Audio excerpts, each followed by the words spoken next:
Dieynaba Keita from Gambia, 18 years. I came for operation here.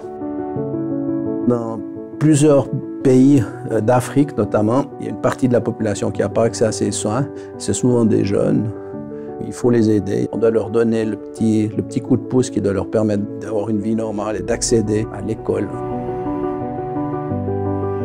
Alors, en voyant le cas de Keita, c'était évident que c'était un cas qui devait être opéré. Elle devait être opérée assez rapidement parce qu'elle était dans un état critique. Elle avait une espérance de vie, je dirais, je pense de quelques mois.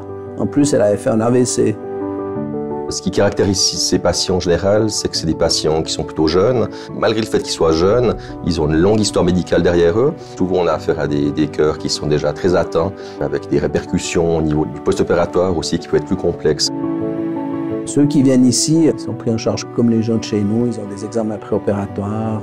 On les prépare aussi psychologiquement, on se présente, on les met en confiance. C'est des opérations donc, qui durent entre 4 et 6 heures. Et puis en post-opératoire direct, ils vont en soins intensifs. La partie des soins intensifs dure en général 2 à 3 jours. Ils sont en général une dizaine de jours ici, ils restent 3 semaines là où ils sont logés, en général à l'école Chantemerle, puis ensuite ils rentrent chez eux. Elle était opérée et puis l'opération s'est très bien passée. Les suites opératoires, on s'y attendait, elles n'étaient pas toutes simples. Elle avait des douleurs, elle avait des nausées. Le contact était un peu difficile parce qu'il y a une barrière de la langue. On a mis un moment avant d'établir le contact. D'abord, c'est une jeune patiente de 17 ans qui n'a jamais pris l'avion. Elle était un peu désorientée, elle était un peu perdue. Maintenant, elle commence à sourire, elle commence à me parler spontanément, elle même à faire des plaisanteries, donc c'est bien, ça va aller. Avec les jours, on arrive à plus communiquer, elle nous fait des beaux sourires, elle rigole, ça fait plaisir.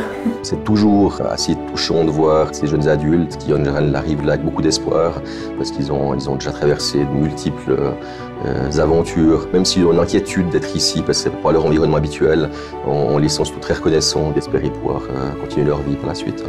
Et puis surtout quand ils sourient, on est heureux quoi.